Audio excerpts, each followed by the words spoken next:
Abaye malo boya abaye malo. Obboleesso kutaa hirribaatti wal'aansoon ammaata jette jalqaba dubbii wal'aansoon kutaa hirribaa keessatti godhamu tooftaa malaa fi gamnummaa gaafata malee humna hin gaafatu jedhanii hunduma kofalchiisanii itti fufaniis eeyyee wal'aansoon kutaa hirribaa keessatti godhamu jaalalaan taanaanii jaalala irratti kan hundaa'e taanaanii kan akka isaatti salphatullee hin jiru.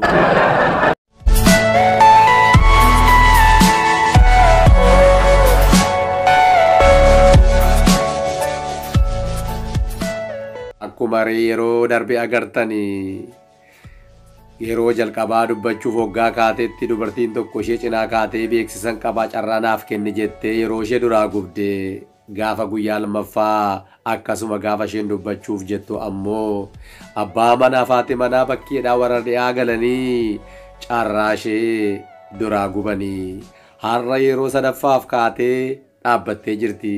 Dhugaa dubbachuuf taanaan dubartiin kun obsa qabeettiidha yookaan immoo waan isheen qabattee dhufte kun waan gorsa ishee barbaachisu ta'eeti amma dubbachuuf jirti. Haga dhumaatti yoo nu waliin turtanii yoo dhaggeeffattanii warra qalbeeffattu jennee abdanna. Nu waliin turuu keessaniif gonka akkasin hin gaabbine abdii qabna. Waan fedheefiyyuu viidiyoo kana laayik gochuun jalqabaa warri maatii mana kanaan taanes bakka diimaa sana tuquun maatii mana kanaatti dabalamaan affeerraa keenya kallattiidhaan gara viidiyoo har'aatti isin dabarsina. Dubartiin kun akkuma isiniin jedhe kaatee dhaabbattee jirti.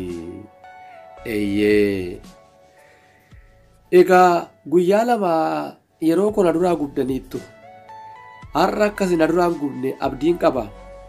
Amma gaaffii gosa guddaa isiniifan dhiyeessa. Gaaffii koonni guddaan garuu gaaffii jalqabaa ani isinii dhiyeessu kanarratti hundaa'ee kan dhiyaatudha. Kanaafiyyuu gaaffii koo kana gabaabsaati naa dhiyeessaa isa booddeen rakkina koo ibsee isinitti madhaa jettee itti fufteesi. Gaa'ela keessatti kutaanii wal'aansoo barbaadu isa kami jettee yoo wana kana haati simbiree yeroo jalqabaaf durfamte dubartiin ishee cina teessu.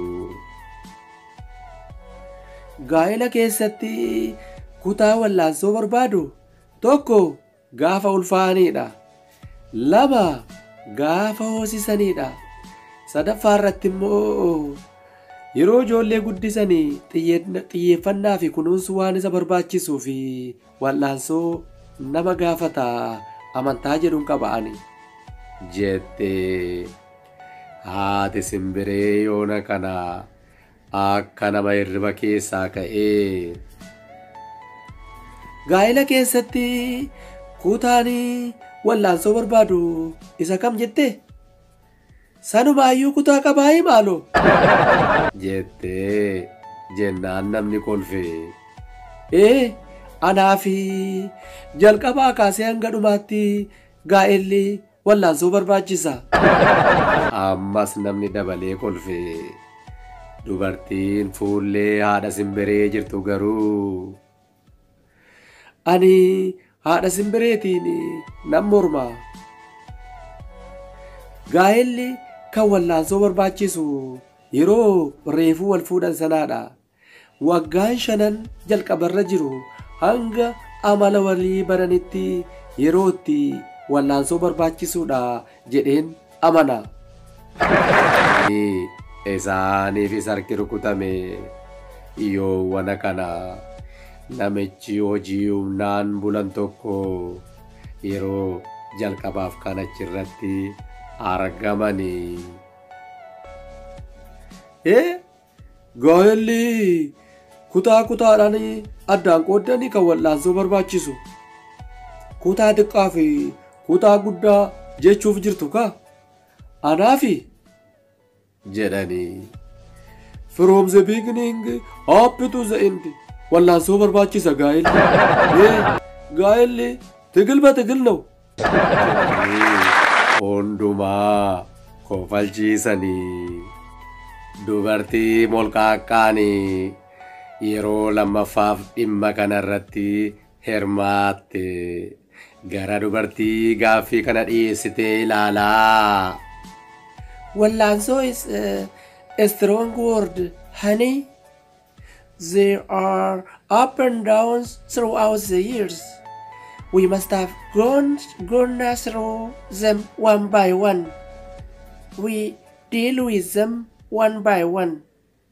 Wallaansoo hin barbaachisu. Yoo wana kana namni harka rukutee fi isaaniif galee haa ta'u. Harka rukutuu namarratti ta'ee haa ta'u hin beekamu. Hundumtuu harka rukutee fi ni kolfanii. Gurbaan tokko yeroo kana ka'ee dargaggeessi haaraan har'a dhufe. Anaaf garuu wallaansoo kan barbaachisu kutaa hirribaatti natti fakkaata. Jedhee hundumaa kofalchiise. Haati migiraa dubbannaa dargaggeessichaarraa utaaltee lafaa kaate. Borooshee isa guddaa sanaan akka dannasuu wayii gootee. Obboleesso kutaa hirribaatti wallaansoon hammaata jette. Jalqaba dubbii wallaansoon kutaa hirribaa keessatti godhamu tooftaa malaa fi gamnummaa gaafata malee humna hin gaafatu. Hunduma kofalchiisanii itti fufaniis. Eeyyee wallaansoon kutaa hirribaa keessatti godhamu jaalalaan taanaan jaalala irratti kan hundaa'e taanaan kan akka isaatti salphatullee hin jiru. Jedhanii uummata kofalchiisanii. Haati lalisee waan mara karaa jireenya hafuuraa hiikanii akkas jedhanii. Gaa'elli uumaarraa namaan kennamne taanaan bara jireenya kee hiikaa fuudhaa jiraatta. Uumaarraati sii kennamuu qaba. Waan fedheefiyyuu gaa'ela keessatti qaama sadaffaan kan galu taanaan dubbiin mareen hin hiikamu taanaan walamanuun hin jiru taanaan wallaansoon itti hammaata. Kanaafiyyuu nama qaama sadaffaa of gidduu hin galchine dubbii jiru mareedhaan kan hiiku kan walamanu Waaqayyoo nu haa taasisu. Hundumtuu harka isaaniif qabsoonis akkuma haati lalisee dubbatanii xumuraniini. Kan haati lalisee tarreessanii akka jirutti ta'ee wal danda'uu dhabuun obsa dhabuun waan balleessaa ofii hin taanetti akka dubbiin hin guddannee fi dhiifama gaafachuunii fi mo'amuun wallaansoo hamaadhaanaafi jedhe. Isaafis harki rukutame. Yoo wana kana haati migiraa yeroo lammaffaatiif bakka jiru kaatee dhaabbatte. Isa booddee akka dannasuu wayii taate boroosee sirriitti urguftee naannessitee nama bohaarsite itti fufteesi. Anaafi barri wallaansoo hamaa gaafatu bara tuuttaati. Namni ni kolfee ni gungume. Eeyyee laliseen wana kana. Barri tuuttaa immoo bara maaliiti? Jettee gaaffii dhiyeessite. Haati migiraasi kolfaa.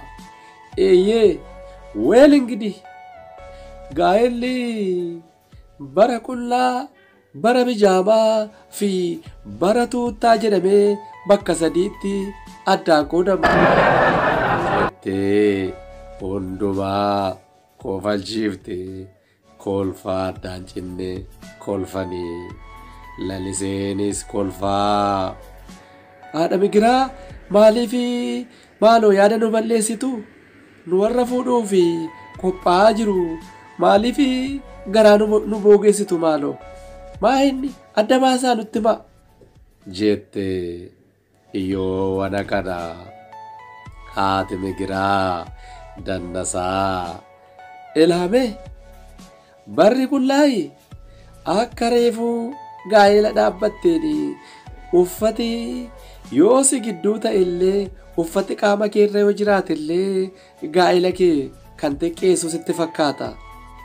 Kanaafuu yeroon suni bara qullaa jedhama.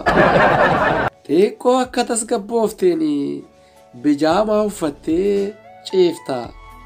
Dabartee garuu akka jedhaniini hundumtuu ni kolfee. Eeyyee isiniif galeera. Barri sun immoo bara bijaamaa jedhama. Barri tuuttaa immoo gaafa isin lamaan gidduu wal dhabdeen jiru gaafa walitti mufattanii yeroo tuuttaa uffattanii raftaniidha. Yookaan ammoo erga ijoollee godhattanii booda yookaan ammoo umuriin erga qaari'ee booda kan jiruudha. Kun bara tuuttaa jedhama.